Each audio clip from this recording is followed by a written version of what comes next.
Ya, teman-teman, kita melanjutkan kembali sesi kita di sejarah liberalisme yang ketujuh, Barat versus Barbar.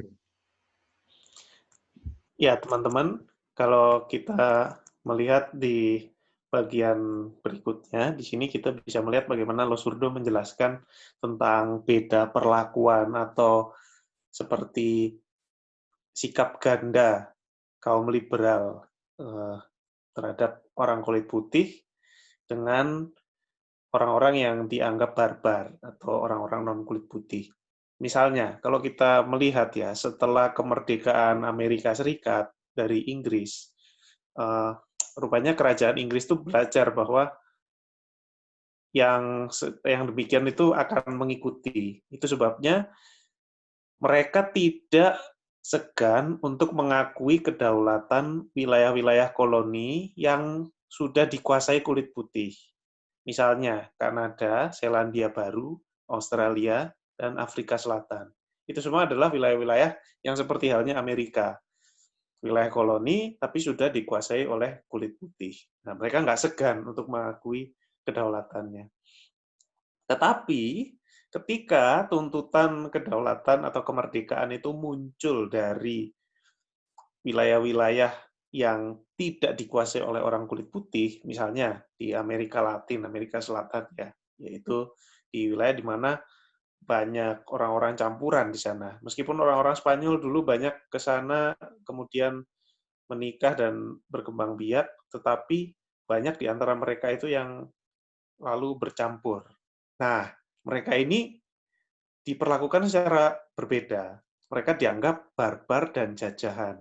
Jadi ras campuran itu secara umum waktu itu dianggap setara dengan orang-orang Indian dan dianggap lebih dekat dengan binatang buas dan orang barbar daripada manusia beradab. Nah, disinilah kita bisa melihat apa ya, awal dari apa yang disebut sebagai master race democracy.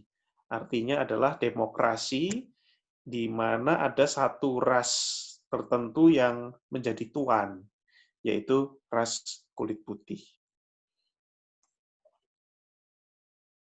Nah, yang kedua, kita bisa melihat juga ada despotisme dari ras Eropa ya. Sebetulnya ini ironi ya, karena liberalisme itu kan sebetulnya anti-despotisme. Tapi kita bisa melihat bagaimana pemikir liberal seperti John Stuart Mill dari Inggris itu bahkan mengatakan bahwa despotisme atau kekuasaan absolut yang tidak ragu-ragu untuk menggunakan kekerasan itu sah untuk memerintah bangsa barbar. Asal, dia membuat catatan di sini, asal muaranya adalah perkembangan mereka atau perkembangan bangsa barbar ini menjadi ya lebih beradab menurut dia, itu lebih maju begitulah. Jadi kemerdekaan atau kebebasan atau liberty itu disebutnya tidak dapat diterapkan sebelum manusia bisa maju lewat diskusi yang bebas dan setara. Dan bangsa-bangsa barbar non kulit putih dianggap belum siap untuk itu. Ya.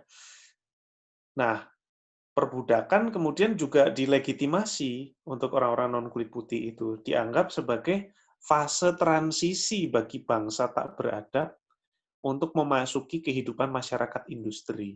Nah, jadi bangsa tak beradab ini Indian, apa semua apa Asia, Indonesia juga dulu termasuk ya, itu kan belum memasuki kehidupan masyarakat industri ya, jadi dianggap tak beradab.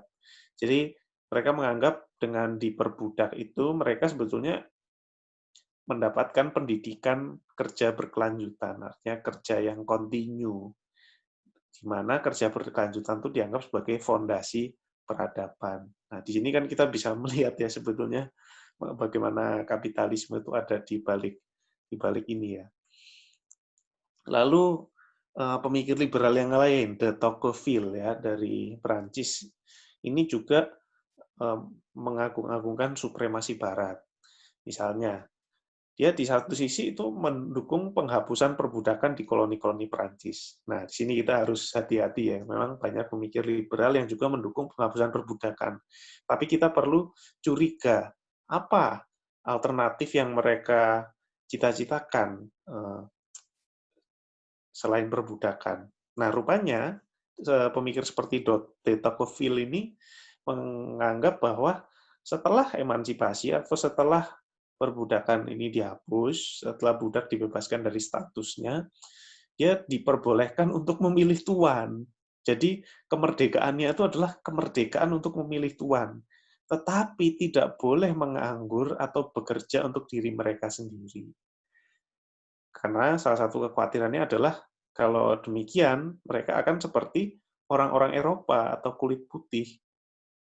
Dan mereka juga tidak diizinkan memiliki tanah. Akhirnya apa? Akhirnya kebanyakan mereka yang setelah status perbudakannya dihapus itu, ya sebetulnya cuma naik kasta sedikit aja dari budak menjadi semi-budak.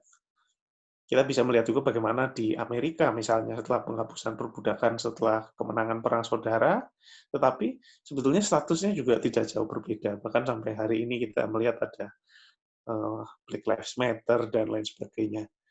Jadi di sini kita melihat ya bagaimana supremasi Barat dan narasi Barat versus Barbar itu adalah bagian yang sangat integral dari liberalisme sejak awal. Lalu soal nasib orang Indian dan juga orang-orang dalam tanda petik penduduk asli lainnya ya yang di koloni-koloni di mana orang kulit putih itu menguasai. Sepaket dengan master race democracy tadi, itu adanya anggapan tentang orang Indian atau penduduk asli di tanah koloni sebagai bangsa barbar dan sebaiknya dideportasi atau dihapuskan dari muka bumi. Dan ini tidak jarang mendapatkan pembenarannya itu melalui cerita-cerita Alkitab dan teologi Kristen. Karena ras kulit putih ini kan pada waktu itu kebanyakan secara religius Kristen ya.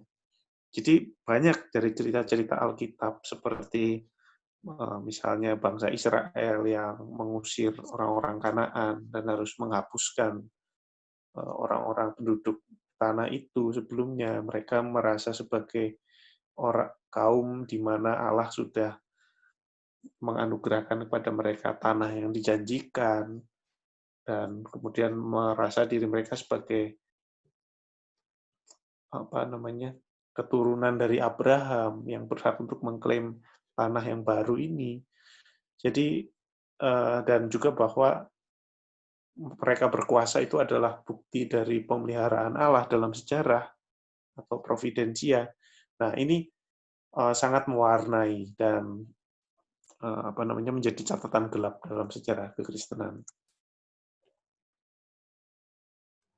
Ya, teman-teman jangan lupa untuk tetap subscribe, like, follow, komen, add, dan share di akun-akun media sosial kami di YouTube dan Instagram.